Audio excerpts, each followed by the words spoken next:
within the last half hour explaining that she's leaving town for an out-of-state funeral from an extended family member. So I wish her well and told her I would catch her up when she gets back. But thank you everyone else for coming. This meeting is a hybrid meeting of the sort, wherein persons may attend and participate in person or via the town's Google Meet capability. The meeting can be viewed on local cable channel 1303 or on the internet on Bucksport's YouTube page by accessing bucksportmaine.gov and selecting agendas and minutes and choosing this meeting and clicking on the video button next to the meeting. Questions or comments may be submitted before or during the meeting by emailing rich.rotella@bucksportmaine.gov or by calling 207-307-8030 during the meeting.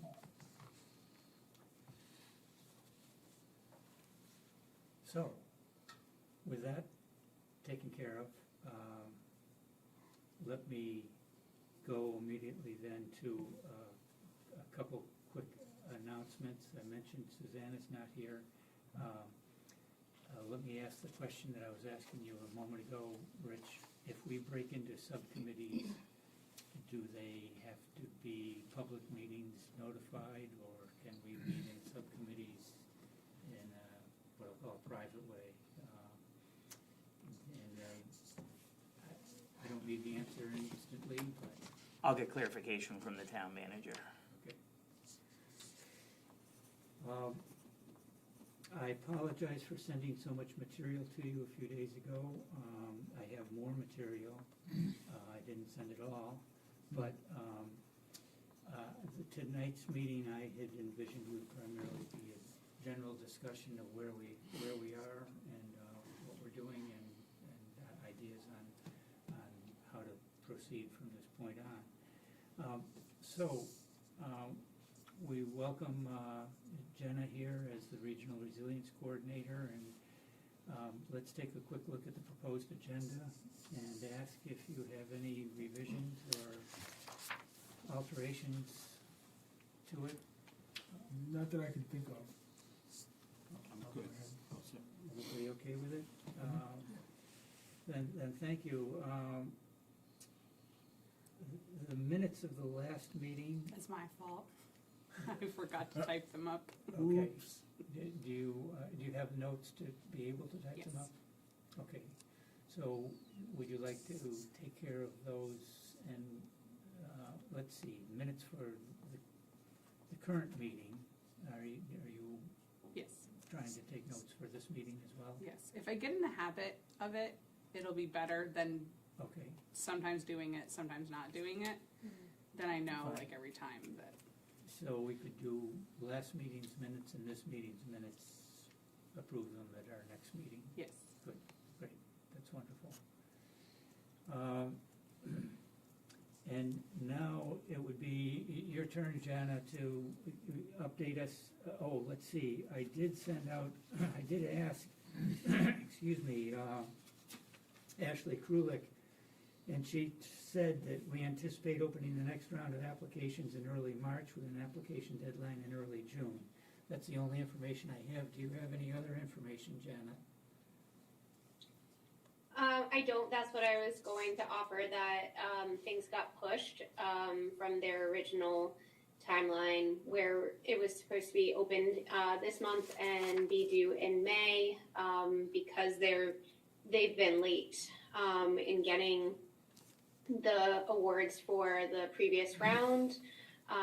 They've pushed it a month. So that was really the only update I have out of the Community Resilience Partnership Program. Yeah, and I don't have any other further commentary right now, but I'm looking forward to the discussion. Great, okay, well, thank you. So that's open in March and due in June. The email Yes. says anticipate. Okay. We anticipate an early opening in early March, deadline in early June.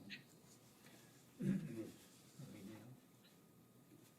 Oh, before I forget it, well, I did forget it already, but as part of the announcements, as you know, the committees, this committee is appointed by the town council, and it comes up for a renewal or an appointment time again shortly.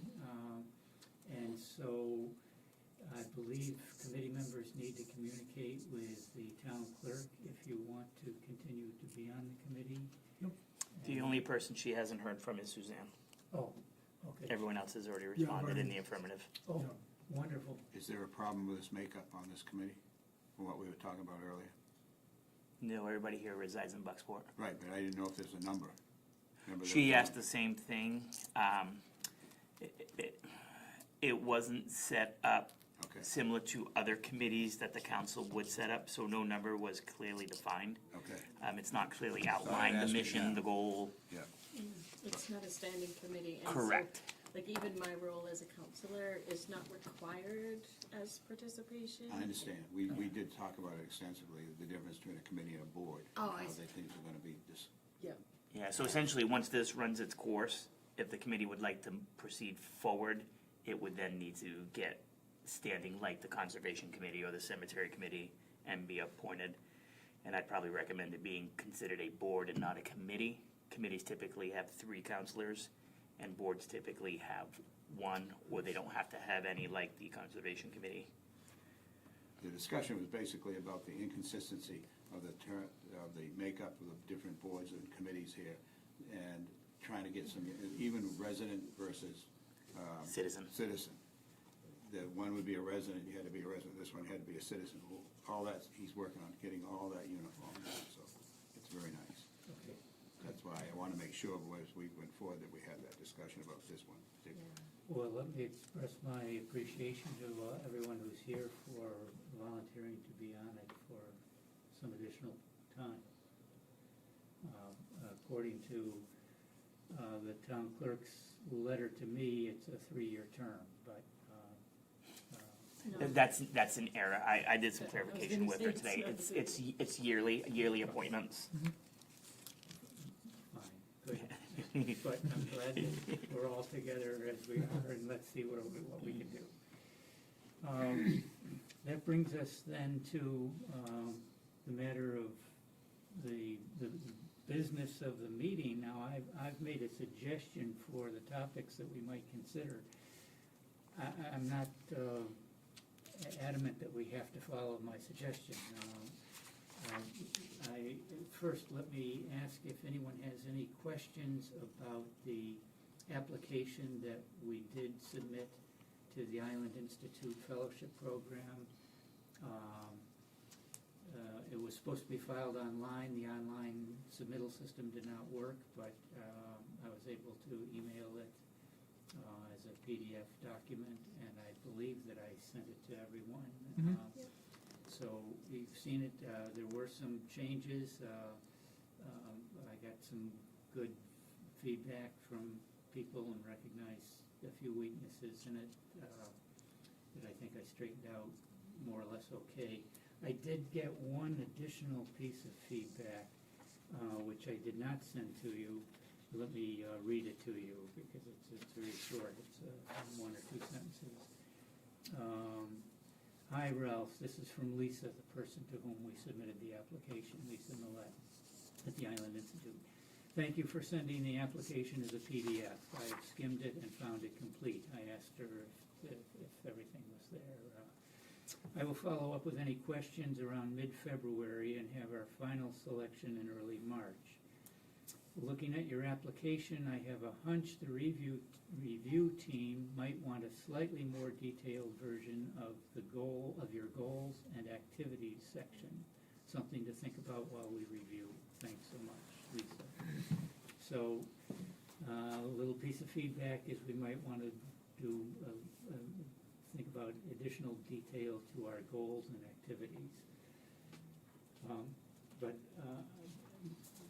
Do committee members have any questions or comments about the application, or any questions? Not that I can think of. I just appreciate you putting the work in. I know, right? It was a lot of work, and appreciate your patience with that feedback too. As these things go, there's always kind of a crunch Mm. when you try to finalize the stuff, but, and a few bumps in the road, but they were, I would say, relatively minor bumps that we were able to handle, and I appreciate the committee's ability to handle it. Sometime, if you're interested, I can tell you some horror stories of major bumps in the road that got down to very near misses. But this one, the type that age you many years in a few days. But this one was, I'd say, par for the course. Things to be dealt with, but thank you all for helping. Yes, Chris? You mentioned she mentioned about may want to, I guess, flesh out the goals. Was that the goals and? She said the goals and activities. Activities, thank you. I'm on page 10 here, and I'm seeing goals and alignment. I thought, wait a minute. So it's time to re-review those alignments, those areas. Thank you. Now, I did send you a lot of material that I otherwise would not have expected to have sent to you, but thanks to Jana, who notified us of the document from the Department of Energy Resources concerning a proposed statewide pilot program in energy coaching, I was able to respond to that. I made a public comment response to that which I sent to you, but so did Climate to Thrive, the folks on Mount Desert Island, Bar Harbor area. They submitted a fairly detailed and lengthy response, and so did the professor at the university, an economics professor there, whose last name is Klein. She also had a fairly detailed response, and I thought that it would be helpful to all of us to have reviewed those, because that gives us a good flavor of what the thinking is of all the people who have been involved with these energy coaching programs around the state in the last few years, and what their thoughts are on how the state might be able to help those programs. The basic message that I took away from those responses was that the state was proposing what I'll call kind of a top-down structure, and they were begging for being sort of a bottom-up structure. In other words, to have the state help continue the processes that they've worked on for sort of a grassroots building up part of the program. But that's my interpretation of their responses. My own response, my primary point wasn't to deal with the administration of the program, as the others dug into more deeply, but I wanted to add the concept of actually collecting some numerical data on energy savings from the program. And I could go into more detail why I was suggesting that, but I'm not anticipating that the state bureaucracy will look favorably upon my suggestion, but nevertheless, I've made it, and I'm going to make that suggestion to this group for how we run our program. But anyhow, I wanted to be sure that you had that.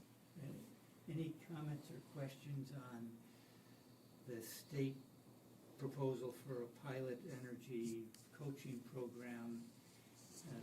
Either their public draft statement or the responses that people in the public made. I read them, and it was difficult because of all the, how are you going to do this, how are you going to do that, all those kind of questions. And you get to the point where, and these are not energy audits. And then I thought, wait a minute. So I had to go back a couple of times and read some of these things. But boy, it was a challenge trying to understand all these different opinions. And the lady at the university, when she wrote hers, I thought was well written. So I came out of there thinking, now what do we do? You know, it was kind of overwhelming to read all those. But curious to see. So will we see a response to those comments from Well, the state? I looked on the website and found nothing. Presumably, all of the comments that were made, I mean, I got a hold of those comments, but there may have been others, and presumably they're in the public domain, so presumably we could get a hold of them, but I did not make a phone call to someone in the department to get a hold of them. I may do that in the near future. But would they be obligated to answer? No, Right. but presumably, they were obligated to report to the legislature, to the legislative committee. And that report was due last week, I think. So if they did issue a report, in other words, if they took some of those comments and redid their document or something and issued a report, that report also is in the public domain, and we'll certainly look to try and get a hold of that as well. It was a challenge reading them all, because it was so long and so detailed, and I had to go back a couple times and finish them, but it was interesting, the difference of opinions. Let me make a quick comment, because you mentioned the difference and the university professor made it very explicit that energy coaching is not doing energy audits. Right. Energy audits, the history of energy auditing is for easily to understood reasons, started with industrial energy audits, because one company dealing with fixing some energy problems, boosting their energy efficiency, the payback was very rapid, very great, and they could spend money on people who could analyze their situation. When it comes to home energy audits, the difficulty is the cost of the audit is a hefty amount. It was a few $100s when I was training energy auditors 15 years ago. And I don't know what an energy audit costs today. An energy auditor is required for doing weatherization work with LIHEAP funding, federal funding. The federal government requires numerical analysis of energy use in a household in order to calculate the payback times and organize in a priority fashion what steps should be taken to improve the energy efficiency of the housing. And because of that, energy auditors use some specialized equipment. The expensive ones are the thermal camera and the blower door to check on, to analyze a house. A difficulty with the energy auditing industry, other than that it costs something, so I know of all the energy auditors in the state, I know of only one that actually made a business of doing energy audits. She was very good at it and figured out how to make it pay, but all the other energy auditors had to not do the energy auditing as part of another business, whether it was a fuel delivery business or an installation business or something of that sort. So most energy auditors were, in order to make their living doing energy audits, had to marry it with some other money-making activity associated. Then there are energy auditors that were hired by what were called the community action programs, the CAP agencies. I've had experience with Penquist. I think they did our area, one of our shelters. Yes. Yeah. Penquist had a very large energy auditing program. And there was a fellow there, I just have to mention his name. His name was Carlton Pinney. He's left there a long time ago, but if ever you run into him, he's just a wonderful, I will dig up some things that he wrote to have for the committee because it's pertinent. So energy auditing, for the purposes of satisfying the federal government funding programs, needs to identify what the payback times are for and putting in energy efficiency measures. A difficulty is that the software that they use to model the energy use of homes is quite deficient and has internal errors in the 30 to 40% range.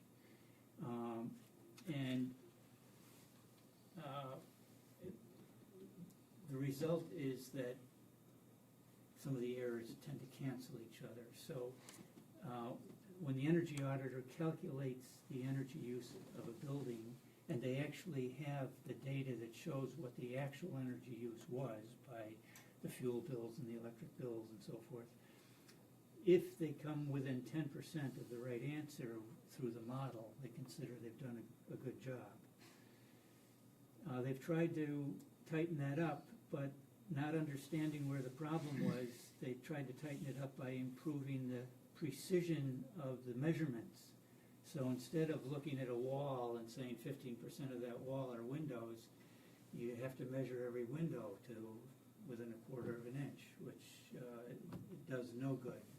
It does not help because the errors inside the software are greater than the errors associated with the lack of precision of the measurement of the windows.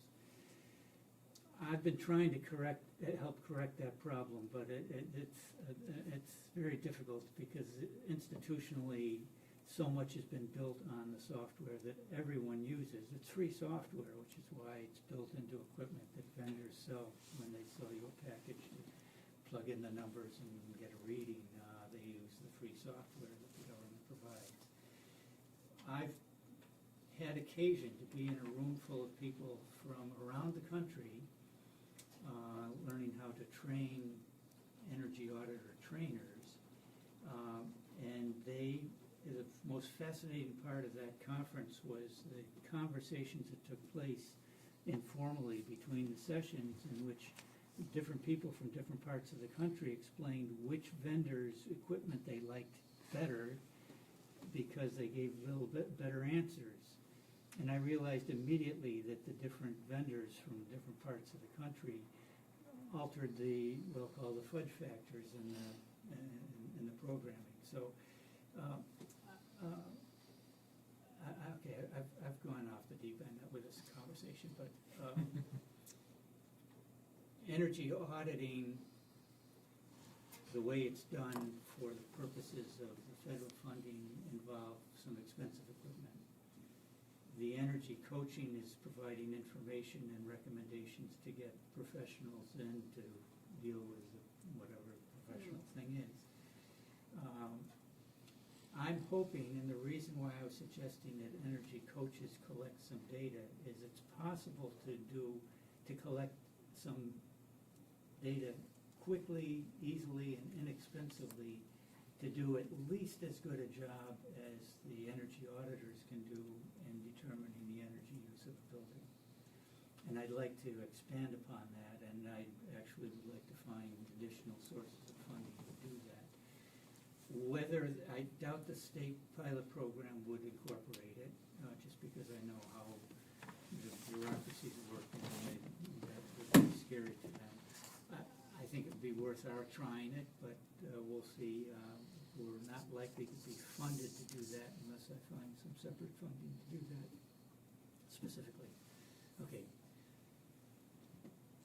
Let me get back on the track here. Any questions? Not anything else. Jana, have you heard of any of this down in Augusta, what went through last week? Yes, so we had a webinar, I guess, like briefing on the pilot program, but really it's no more than what was eventually rolled out to the public. So it's not like I have like any additional intel or anything. I too was told that, you know, there'd be this January open comment period that would get rolled into a report and for February 1st, and then that report would help detail whatever program they decide to move forward with. So that was like on the slide that I have of next steps, that was the final next step. So it's not like, again, it's not like I have anything additional to add other than what everybody else in the room already knows. We were able, like as regional coordinators who work with towns that have various levels of energy coaching programs, able to provide feedback and input just based on what we've seen in the different communities and what some of the challenges have been.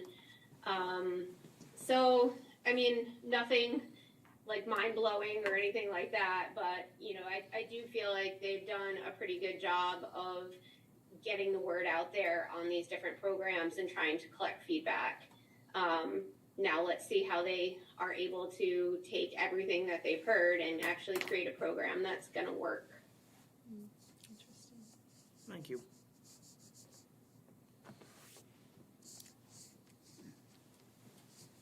I heard some organic feedback the other day from a community that I met with, unrelated to this particular committee, and I think the challenge, and we'll unpack that in your agenda in future meetings probably, is especially if you're talking about people living on little income, an energy coaching program doesn't always have a deliverable when people don't have the money to sort of make remedies to what that information provides them. And that's something I heard loud and clear from a few different groups that are doing it. So it's something that I think is worth discussing down the road, like an energy coaching program without any sort of access to remediate what that coaching encourages is almost, I think that'll be a challenge for us as far as messaging and getting in trust. I'm starting to hear a little bit of what's the point? We're not going to be able to afford to remediate mold, to get heat pumps and insulation, you know what I mean? So there's systemic problems in some of the older housing stock in Maine that even an energy coaching program would, without any funds for these homeowners to remediate some of these really massive problems, especially those with really wet basements. Insulation isn't going to be helpful if it's going to mold in 2 years because of a wet basement, for example. So I'm hearing some of that, not that this is for today, but something to unpack down the road, I think, when you're looking at an energy coaching. I do wonder, so yes, I totally agree, because I remember when I worked for the city of Ellsworth, and this was like over 10 years ago now. They got some funding through a community development block grant to assist with weatherization improvements, and partnered with Down East Community Partners at the time that would go in and do some of these evaluations of homes and let people know, you know, how you could weatherize to reduce heating costs and things like that. And then, you know, they would come back and be like, okay, yeah, well, we went in and we had all these suggestions for them, but a tree fell on their house and they need a new roof before Right. they could do any of the suggestions that we have, you know? And we were like, oh my gosh, how are we going to try to get this, like, help this person afford to do that type of work? I almost wonder, there's this program now that didn't exist even, you know, 6 months ago with the Island Institute, and I think now that you're in touch with them, might be a good follow-up. It's a climate energy program and grant program. I don't know what the max dollar amount would be, but I almost wonder if they'd be willing to give a fund to Bucksport so that, like, if you have your energy coach out there and there's things that need to be remediated before they can move forward with that action, whatever it might be, that they would be able to utilize that to offset the costs. And again, I have no idea if that's a possibility, but I'm just trying to think outside the box. That's interesting. Yeah, I think we're going to have to think outside the box. I like that idea a lot. So yeah, I mean, it's good that you're already in touch with Island Institute and potentially, like, you know, and I think that's Tracy talking. I honestly can't see. The owl only goes to like a couple different people. Okay. So Hi, Jen. I guess it is Tracy. I'm pretty sure it's Tracy. I recognize your voice. But yeah, I think, like, you know, through just your work and understanding that that's something that's come up, to be able to express that and see if they might help work out a solution. Yeah, thank you.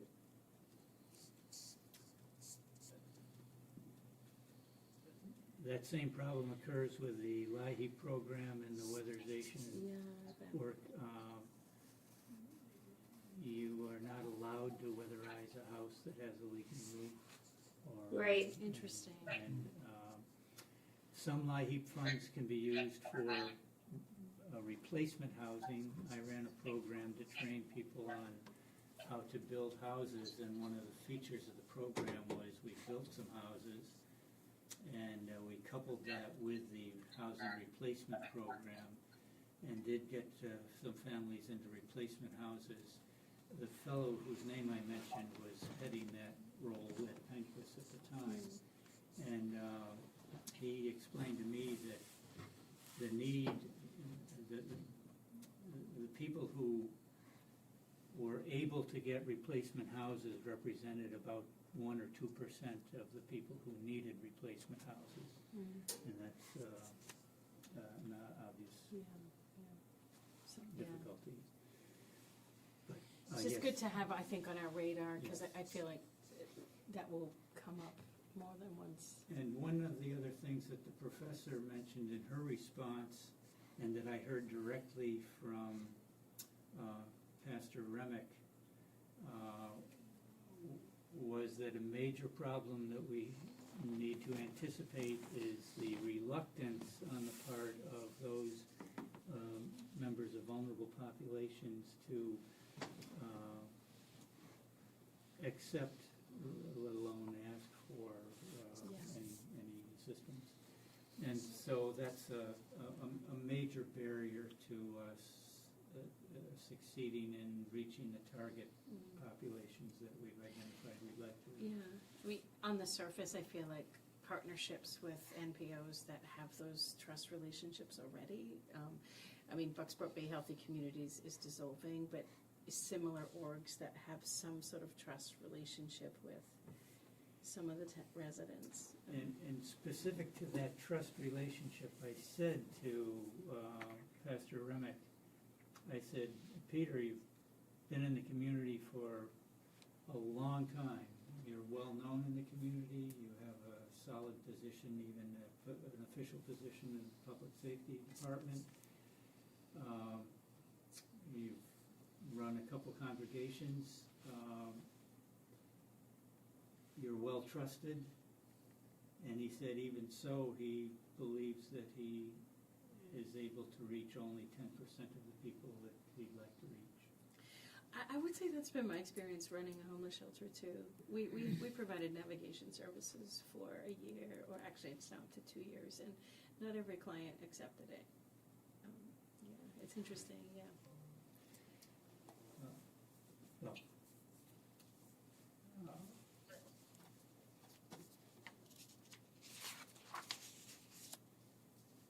one of the other questions that I expect we might have some difficulty with is we've been envisioning a program involving either an Island Institute fellow, preferably, or if not, a hired person to fill the same role, but supplemented with volunteers, and that means some volunteer recruitment and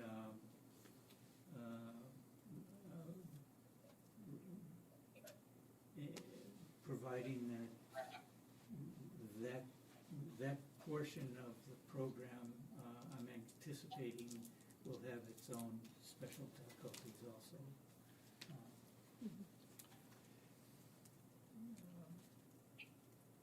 In theory, it's easy to picture a room full of volunteers, but in practice, people who are willing to volunteer are already volunteering. And it's more and more now, I'm seeing that a lot. Yeah. I've made a point of Actually, yeah. trying to help people gain volunteers. And I've got this list of people that's grown over time who want to volunteer. One person responds on that whole list whenever something comes up, just one person. So these are people who expressed interest in volunteering, which was already a small group of people.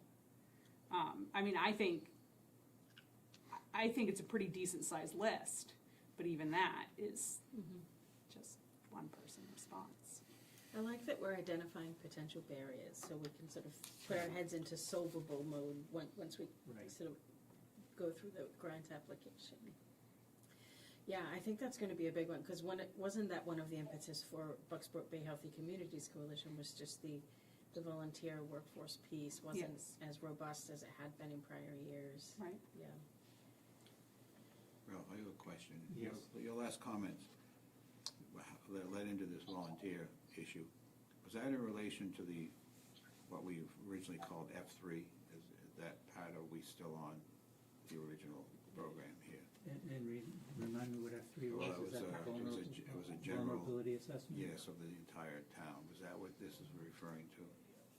Yes. Needing volunteers, because you're gonna need volunteers, I think, for both of these items that we've selected. And I just was confused as to why the volunteer thing came up, if that's what we're talking about with that one. I'm not trying to be difficult, I'm just trying to understand these. Well, in my mind, and that's subject to change, of course, is, I thought that the energy coaching would be delivered by people trained to do the energy coaching work, and it might be, but in order to have it sustainable in some fashion, one would want to continue bringing other people in. I'm picturing that a minimum of 2 people would go to a home where they're invited to do the energy coaching work, and at least one of them would have significant experience. A third person might come along as a new trainee, but we've been talking about hiring a single person to work the program, handle administrative matters and get things up and running and so forth, but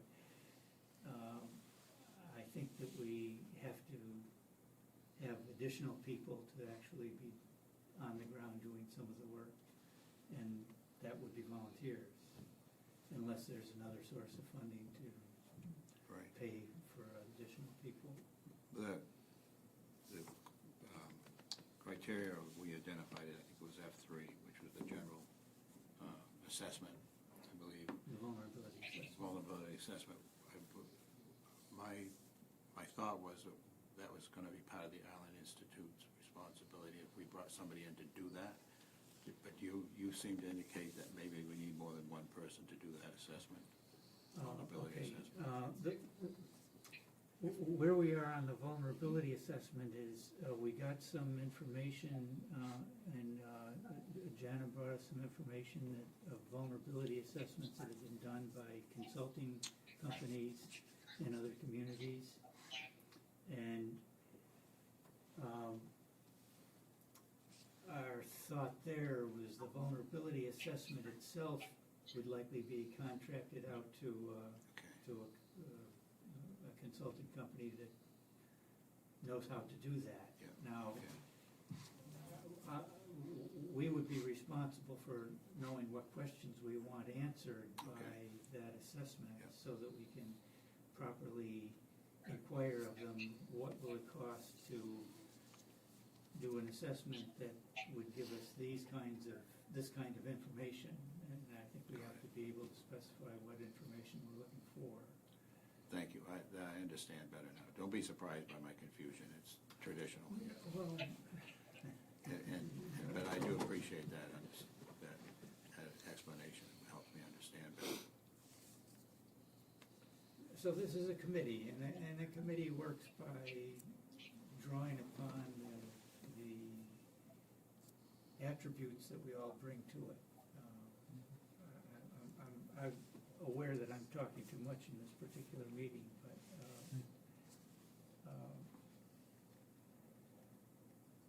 I'm happy for ideas. I'm happy for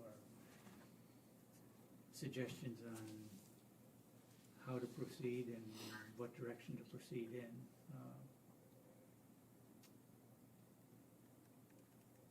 And maybe this would be a good time for us to do a little, a specific, what I'll call a go-around. Give each person a chance to make a few comments about where they see our committee work,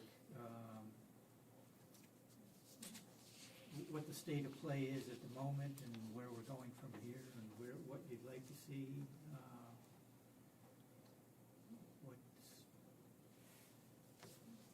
Anybody want to give a start to that? A few comments? I'd like to better understand. We had one of those energy audits that seems like 1,000 years ago now, at my house, which was built in the 1830s. It's great and all that. They had the meters, they had the blower and all that stuff. So I understand what those are, but I'm trying to understand the distinction between the two. Again, if I come into a house as an energy auditor, I pretty much know what I'm going to be doing. If I come into a home as a Energy coach. energy coach, what would I be doing? What is it I would actually be doing in that location?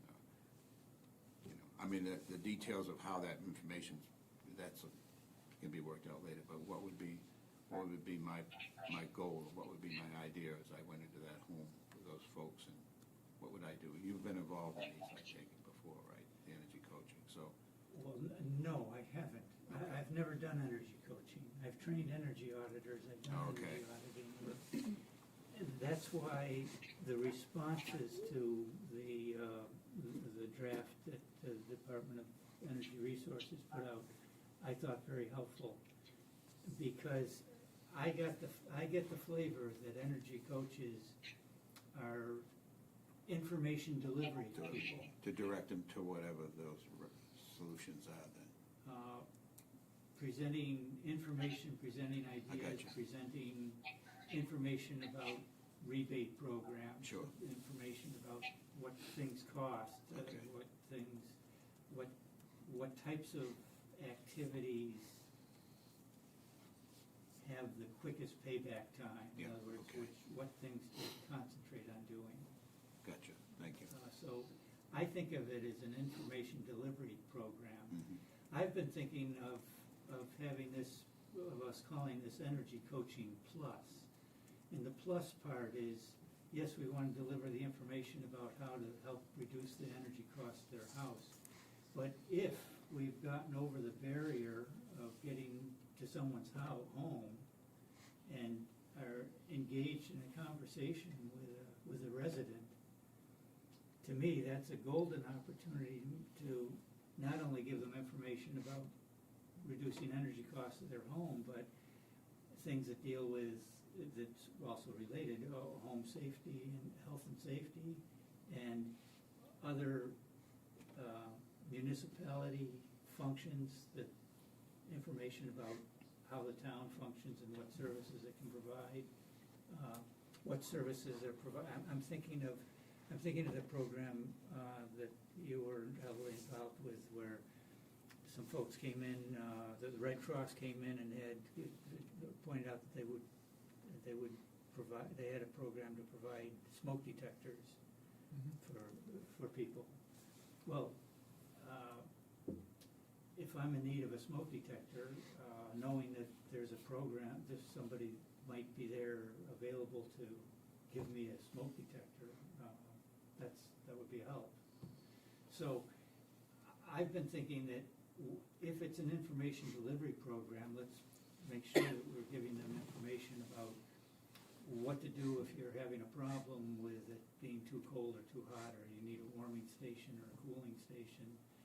Who do you call?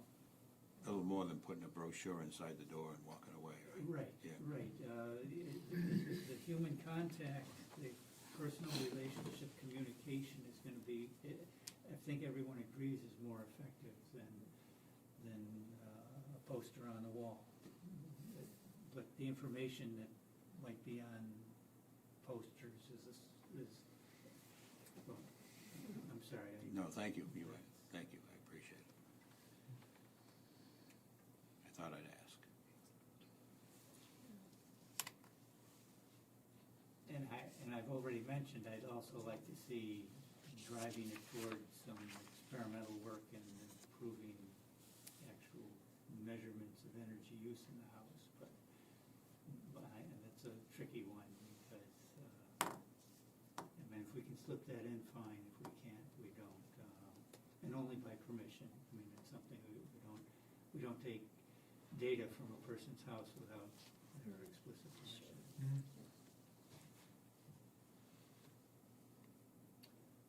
Other comments? Not that I can think of. Can I offer a couple Yes, please. suggestions?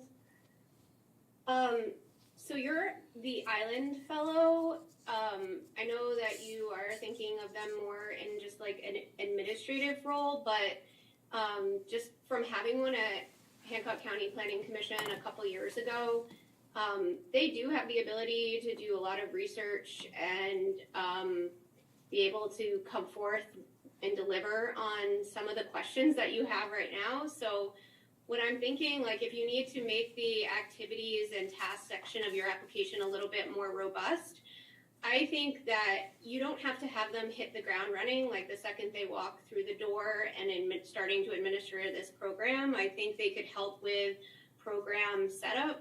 And so that could include like reaching out to the state, reaching out to Climate to Thrive, reaching out to the town of Brooklyn, reaching out to this Camden Can organization that already has energy coaching programs up and running, asking them, you know, what type of services you provide, what do you do when you go to a home, you know, what type of materials do you bring with you, what are, like, you know, the basics of their programs and what do they think works well and what are they experiencing challenges with, and, you know, how do they foresee maybe overcoming some of those challenges.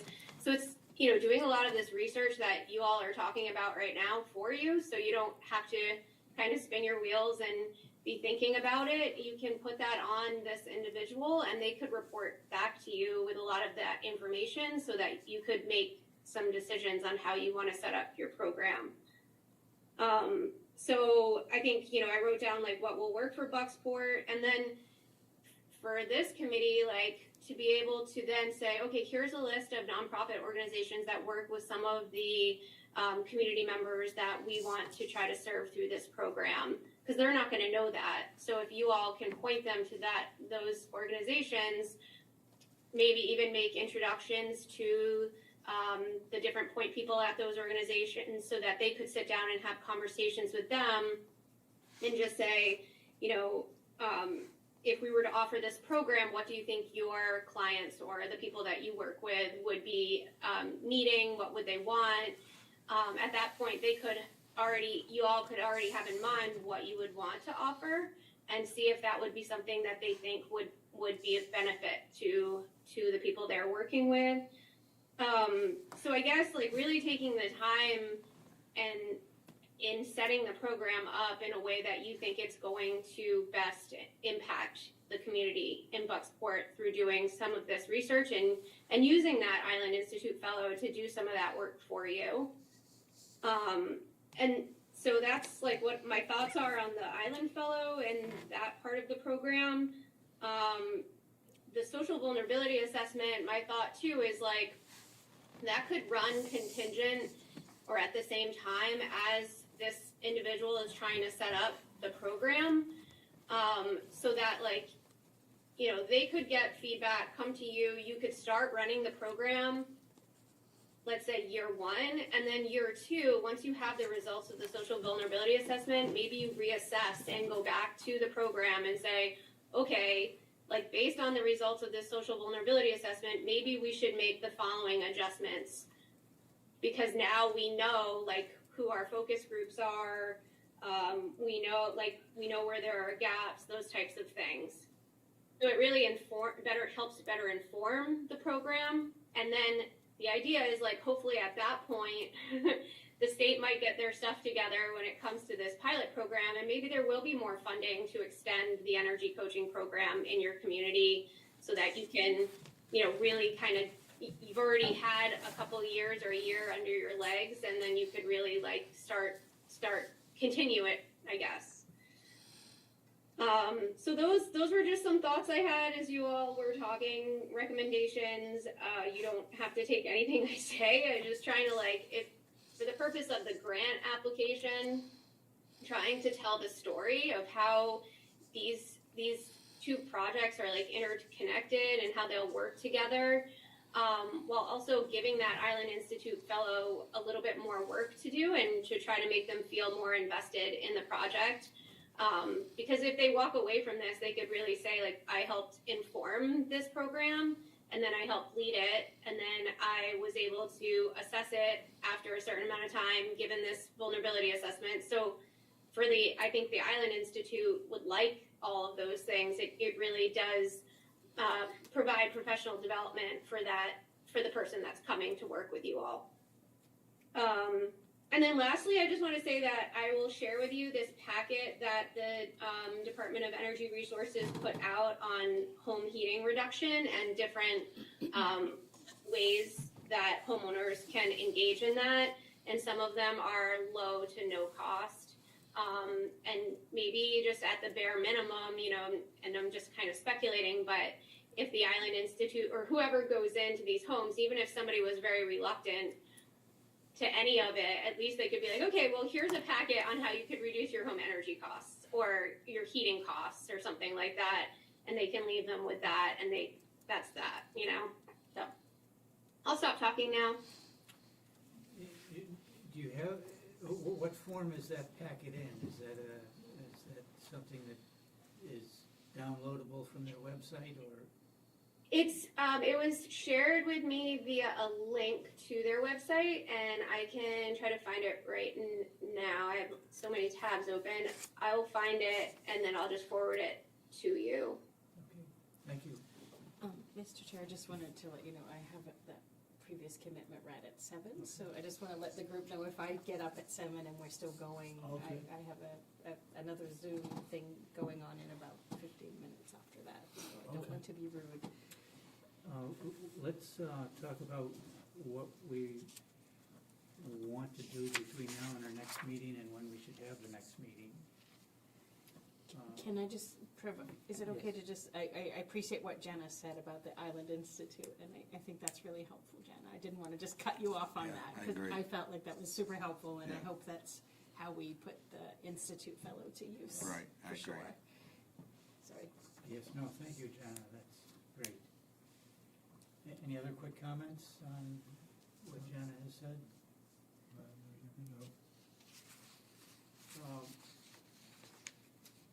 How do committee members feel about when we should meet again? I'll let you know that I'm unavailable for the, starting next week until about the second week of March, but would you like to meet again in 3 or 4 weeks? Would you like to meet? Are there specific things you'd like to do between now and then? Any particular tasks you think we should be working on? Have we I mean, before, go ahead, Ines. I just want to ask if we've shared the application for the partnership with Sky yet. Yes. Is her input would be Oh. Yeah, she was on the thread. And She by made the way, some she comments, said she did not, she doesn't. Oh, like I only saw private- her, I don't mean the Island Institute application. Well, the grant, the RFP hasn't come out for the grant yet, so I don't. Yes, know if I mean the application that we already have all written up that we're just Yes. kind of waiting to submit. Yes, I sent that to the Island Institute a couple months ago. You talking about the community action grant that Alan and Debbie helped us with? Yes, yeah, because Sky offered help Right. on that as well. And tentatively, she'd be happy to come in person to our meeting if we have one in March. She's hoping the weather will be a little better. She doesn't want to drive at night in the snow and things like that. But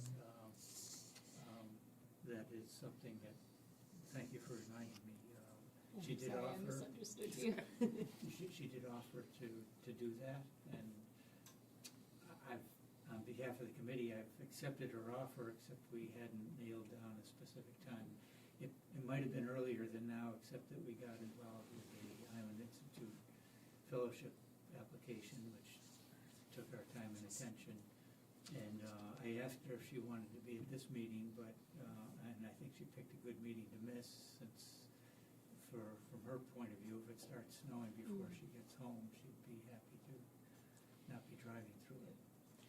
My thoughts related to activity before the next meeting have changed based on Jana's recommendation. I don't think it makes sense for us to sort of build something until, I think the Island Institute person would be a big part of that. So I don't see any activity or action prior to, unless Jana, you think there would be benefit in sort of reaching out to those communities. But I feel like that would be tossed to the island, the fellow. So I'm not sure I could identify any tasks up to then, but I don't. Any other thoughts on things we'd like to accomplish between now and our next meeting? You put out an incredible amount of information. I think we could continue, not having you put out incredible, but keep in touch with each other. Digest that information would be on my homework And list. to be able to communicate with each other in a group setting, not necessarily one-on-one.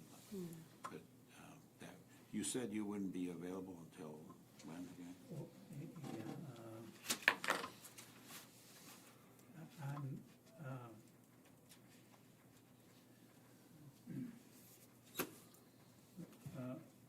my surgeon has told me that I'm to do nothing between the 18th of February and the 4th of March.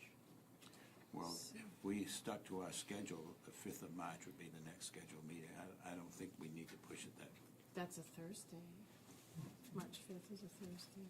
is it? Yeah. It would be the 10th, or the 3rd, sorry, would be, That's right, we're on a Tuesday, aren't we? So it would be the 10th, would be the 2nd. I don't really need to be here at the 10th, especially considering your situation. When on the 10th, I'm hoping to be able to be here on the 10th. for me, our biggest grant program will have closed on February 17th, so it depends on what I'm doing, but I will put a hold on the 10th for now, for sure. What if we skip a month? Is that a bad thing? I'm not advocating, I'm just gonna throw it out there, let's have the discussion. What happens if we wait till April? Do we lose momentum? Well, if in early March, the The proposal, the RFP might come RFP out. comes out, Oh, that's we right. probably want to take a look at it. Does the 10th look like it would work for Yeah, others? I'll make it work for me. I mean, I'm gonna need an hour break from reading grants, so. Where are you gonna be? It'll be another 3-meeting week, but it's fine, I can make it work. That's right, yeah. 'Cause I have a meeting Monday, Tuesday, Thursday, but I can So make it do I. work. So that's why I was, actually, yeah, I mean, that's gonna be rough. We could do it later in the month. Yeah, That's what I was thinking too, either that or wait till April, but Would the 17th work? Just the following Tuesday? Preferably not. We kind of have traditions that day. could we, perhaps, 24th? yeah, the 24th. I'm available the 24th. I am too, my schedule's wide open, so. I'll be in Waterville until 4, I should make it back in time. We have a That's stop. crazy. Yeah, yeah, Let's go with the 10th. 10th? Let's go with the 10th. 10th, Yeah. okay, yeah. Once the 23rd of March starts, I don't know my schedule, so. Yeah, it's getting, yeah, the 10th, okay. On that note, I am going to leave, but I'll put the Okay. 10th on my calendar, and I appreciate your flexibility, I just can't, I've got this standing thing happening. Take care. Well, Have a good evening. Jenna, see. thank you for your input. Yeah, no problem. Thank you. the only, Rich? Yes. Or Ralph, sorry. Yeah. I won't be able to make it on the 10th, but if you all, so I know you're talking about having Sky support you with your application. I'm happy to help in any way you need. Just know right now, as it stands, I'm working with like 7 other communities. So if you do want assistance, I've put you on my list. But if you don't need me, just let me know. okay, okay. Thank you.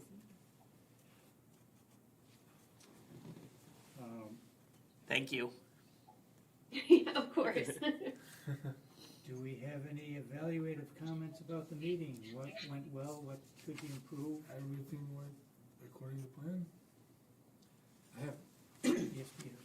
I have one that's not about the meeting. Planning to have the application finished days ahead of time was very valuable in us getting it done on time. So that was good planning. Leaving a little buffer room was, worked out well. Yes. We needed the buffer, and we still got it in a day ahead. Oh, but I am glad that I did choose to try and do it on Friday rather than Saturday. It was due on Saturday, and I went to do it on Friday, and then the online system didn't work.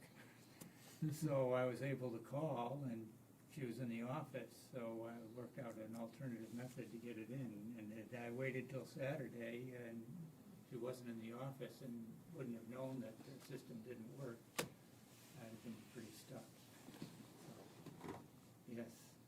Well, again, I reiterate my thanks to committee members for pulling together and getting us over a couple little tough spots. Well, thank you for all your efforts and all your output, and your patience. I think it's gonna be important, continuing the patience you have, because I know I'm not the brightest bulb in the tree, that's for sure. So don't be surprised if I stumble through. But thank you. Yeah, thank you for your clarity in your answers as well. Other comments on the meeting, for meeting evaluation? Any improvements that we could make? I'm sorry that I did not intend to speak for the large percentage of time of this meeting. I'd like to make sure that we provide room for, in our meetings, for everyone to have an opportunity to express what's on their mind and ideas, commentary, and so forth. So I will attempt to do that a little better next time. Thought it was fine, Mr. Chair. Mr. Chair, one other thing, thanks to Jana for being here tonight. Thanks to Rich for the facilities and his liaison work, and thanks to Emily for the minutes, which I'm sure will be Thank you. ready next meeting. With that, I'll adjourn the meeting. All right. Thank you, everyone. Thank you, Jay.